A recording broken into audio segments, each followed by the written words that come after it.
first time that we had a real situation where we decided that it was a public health emergency was in 2014.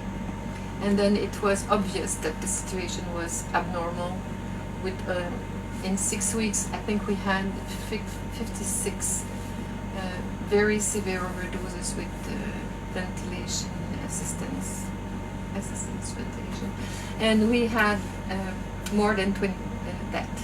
That was the first time that we were able to document the situation, and it was very high.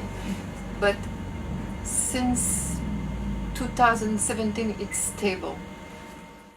Every site was analyzed a year before for the criminality, and when the site opened, we started the counter to 0, and we looked after 3, 6 months, a year, 2 years, and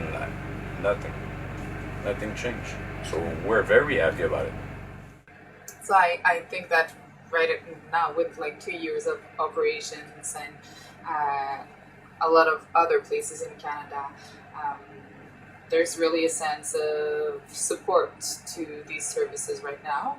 And I'm just coming back from Vancouver, and you can see that these are more than necessary and are used by the people who are actually using drugs. So there is a need that's clearly demonstrated, and I mean, we're now at like thousands of overdoses every year in Canada, and it's even the numbers are higher in the United States. So I do think that at some point you need to deploy, the most diverse sections you can actually put on the fields to be able to address it from different angles as well, and to provide support for like basically the most needs possible to the people that are using drugs or living in the streets or having different realities.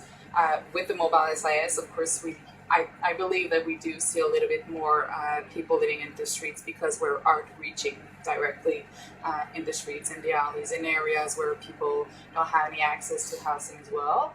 There are different types of needles, and they sometimes change as well over the years. So this is this. Well, basically it replaces a spoon, and there's a little cotton filter as well. This is an additional filter that's often used for opioids medications, and so this is an elastic basically, so to basically support the injection. I would say that this we have been giving it around like until la distribution de matériel a commencé quand?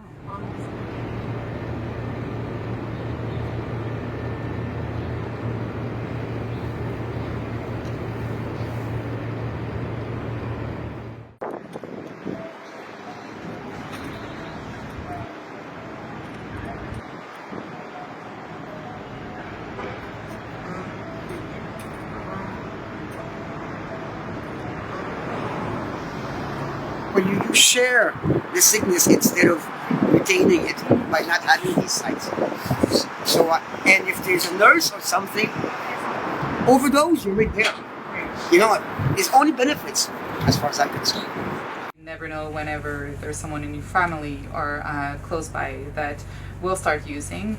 We often hear some traumatic stories. Sometimes people use recreationally as well, but I don't think that anyone is actually protected from either starting to use drugs at some point or being exposed at risk to STBBIs. So this is part of the reasons why I think it's important to address this, as Carol was saying, as a health concern and a reality that is there and will continue to be there as well. So if you, Einstein was saying that if you constantly do the same things to address a situation, then you won't change anything. So you need to find some other means to actually be able to support and find solutions for people. We want to protect the users and the organization and the services. It's very important.